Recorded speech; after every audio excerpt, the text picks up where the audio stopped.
کر رہا ہے، لیکن کوئی رکاوٹ کوئی چیز بن رہی ہو کہ اس کے اوپر کفر کا حکم نہیں لگے گا۔ وہ رکاوٹ بننے والی چیزیں کیا ہیں، اب وہی پر آ رہا ہوں۔ اس سے پہلے میں آپ کے سامنے یہ باتیں رکھ رہا ہوں کہ یہ بتائیے کسی کے اوپر کفر کا حکم لگانے کی شرط کیا ہے؟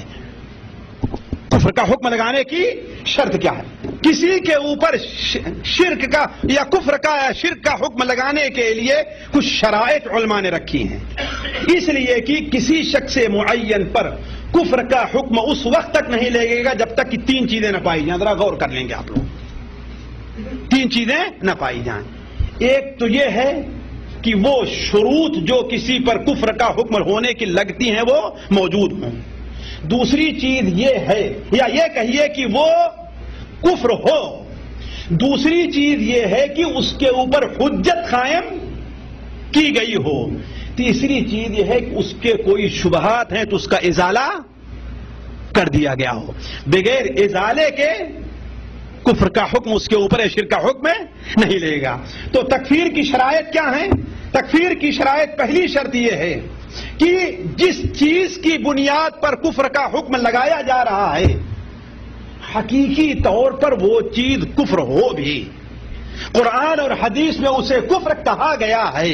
اگر کفر نہیں کہا گیا، بلکہ میں تو یہ کہتا ہوں کہ قرآن اور حدیث کی روشنی سے اس کے اوپر علماء کا متفقہ طور پر کفر ہونا ثابت ہو۔ یہ نہیں کچھ علماء اسے کفر کہتے ہیں اور کچھ علماء اسے کفر نہیں کہتے، تو ایسی بنیاد پر بھی شخص معین پر کفر کا حکم لگانے سے پرہیز کرنا چاہیے۔ کفر لگانے سے، جیسے ہمارے یہاں ایک صاحب سے بارے معلوم ہوا کہ وہ کہتے ہیں کہ جو رکوع کے بعد یہاں پر ہاتھ نہیں باندھتا وہ کافر ہے۔ وہ کیسے بھائی؟ وہ کیسے؟ نعوذ باللہ من ذالک۔ یہ کیسے؟ یہ وہی خارجیت ہے، وہی خارجیت ہے جو صحابہ کرام کے زمانے میں پائی گئی تھی۔ کتنے بزرگ تھے، ان کے بارے میں لوگوں نے بیان کیا رہے بڑے تہجد گزار ہیں اور بڑے نمازی ہیں، لیکن وہ لوگ بھی جنہوں نے حضرت علی، حضرت عثمان، حضرت معاویہ اور بہت سے صحابہ کے اوپر کفر کا فتویٰ لگایا تھا، یعنی خارجیوں نے کفر کا فتویٰ لگایا تھا۔ وہ یہی عقلیت کام کر رہی تھی۔ وہ کیا؟ انہوں نے کہا چونکہ سینے پر ہاتھ باندھنا اسے اٹھنے کے بعد فرض ہے، اور کوئی شخص نماز میں کسی فرض کو چھوڑتا ہے تو وہ اس کی نماز نہیں ہوتی، اور جس کی نماز نہیں ہوگی وہ کافر ہے، لہذا کیا ہے؟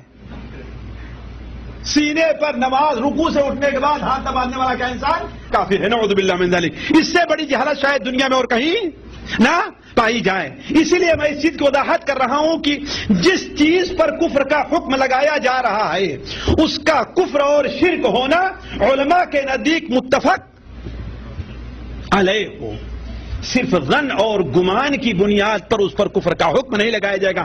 ساتھیوں، ان تمام چیزوں سے متعلق میرے پاس قرآن اور حدیث سے دلائل ہیں، لیکن چونکہ وقت اس کی اجازت نہیں دیتا اس لیے کہ یہ موضوع 2-3 درسوں کا ہے، لیکن میں اختصار کے ساتھ آپ کے سامنے رکھتا ہوں۔ دوسری چیز، جو عمل کفر ہے یا جو قول کفر ہے وہ شخص ارادے سے اور قصدن وہ کام کر رہا یا وہ بات کہہ رہا ہے، اگر اچانک اس کی زبان سے نکل گیا، اس کی زبان سے نکل گیا، یا یہ کہنے کا یا یہ کرنے کا ارادہ نہیں تھا، دوسرا کچھ کرنے کا ارادہ تھا، وہ ہو گیا، تو پھر بھی وہ انسان کافر نہیں ہوگا۔ مثال کے طور پر صحیح بخاری شریف میں وہ توبہ والی حدیث آپ لوگوں نے پڑھی ہے کہ نہیں پڑھی ہے، کہ وہ شخص جو جنگل میں میدان میں تھا، اس کا جانور جس پر پانی اور کھانا تھا وہ غائب ہو گیا، آ کے اچانک موت کو اپنے کو موت کے حوالے کر کے وہ لیٹ جاتا ہے، اتنی دیر میں پھر اٹھتا ہے تو کیا دیکھتا ہے کہ اس کی سواری وہاں پر، تو کیا کہتا ہے؟ خوشی سے کیا کہتا ہے؟ اے اللہ تعالیٰ تو میرا بندہ ہے، میں تیرا رب ہوں، بجائے اس کے کہ یہ کہے کہ اے اللہ تعالیٰ تو میرا کتنا رحیم رب ہے، میں تیرا بندہ ہوں، تو نے اپنے بندے کے اوپر رحم کیا۔ کیا کہتا ہے؟ اے اللہ تعالیٰ تو میرا بندہ ہو، میں تیرا رب ہوں۔ نعوذ باللہ من ذالک۔ تو اللہ تعالیٰ اس پر بھی خوش کیوں؟ اس لیے کہ اس کا مقصد کفر کرنے کا نہیں تھا۔ یا اسی طریقے سے ایک شخص شکار کر رہا ہے، شکار کر رہا ہے، وہ شکار کو تلاش کرنے کے گیا، دیکھا کہ ایک جھاڑی کے اندر کسی چیز کے کھرکھر کی آواز آ رہی، اس کا مطلب یہاں پر کیا ہے، کوئی جانور شکار ضرور ہے۔ اس نے شکار چلا دیا اور وہاں پر کوئی مسلمان بندہ قضائے حاجت کے لیے بیٹھا ہوا تھا اور وہ مر گیا۔ تو غلطی ہے کہ نہیں غلطی ہے؟ تو کیا مطلب اس کے اوپر قتل کا حکم لگے گا؟ قتل کا حکم نہیں لگے گا۔ تو اسی لیے علماء کہتے ہیں کہ وہ کلمہ کفر کرنے کا، کہنے کا قصد اور ارادہ رکھتا ہو، اگر قصد ارادہ نہیں ہے تو مثال کے طور پر قرآن مجید سے ایک دلیل لے لیجئے، دلیلیں تو بہت ہیں لیکن میں آگے بڑھتا ہوں۔ قرآن مجید سے ایک دلیل لے لیجئے، اللہ تعالیٰ سورہ بقرہ میں ارشاد فرماتا ہے یا ایھا الذین آمنوا لا تقولوا راعنا وقولوا انظرنا، ہے نا؟ اے لوگو تم راعنا نہ کہو بلکہ کیا کہو؟ انظرنا کہو۔ صحابہ کرام اصل میں اللہ کے رسول صلی اللہ علیہ وسلم خدمت میں آتے تو کہتے اے اللہ کے رسول ذرا میری طرف توجہ دیجیے، تو ان کے یہاں ایک لفظ راعنا تھا، کیا تھا؟ راعنا تھا، لیکن راعنا یہی لفظ یہودی لوگ اللہ کے رسول صلی اللہ علیہ وسلم کو چڑھانے کے لیے، آپ کو زک کرنے کے لیے، اپنے حقد کو، اپنی دشمنی کو، اپنی نفرت کو اللہ کے رسول سے ظاہر کرنے کے لیے راعنا کہتے تھے، اس لیے ان کے یہاں راعنا ایک قسم کی گالی تھی، یہ ہمارے خادم ہے، ہمارے نوکر۔ تو مسلمانوں نے بھی کہا، لیکن مسلمانوں کا مقصد کیا تھا؟ یہی لفظ اگر یہود استعمال کریں تو وہ مجرم ہیں، لیکن اگر مسلمان استعمال کرتے تھے تو ان کے اوپر کوئی حکم نہیں لگا۔ البتہ یہ کہا گیا کہ ان کی مشابہت کرتے تم یہ لفظ نہ کہو بلکہ اس لفظ کو بدل دو، ہے کہ نہیں؟ تو معلوم یہ ہوا کہ اس کا قصد اور ارادہ بھی ہونا چاہیے۔ تیسری چیز یہ ہے کہ جس کے اوپر کفر کا حکم لگا دیا گیا ہے، تیسری شرط یہ ہے اس پر حجت قائم ہو گئی ہو، اس پر حجت قائم ہو۔ حجت کا معنی کیا ہے؟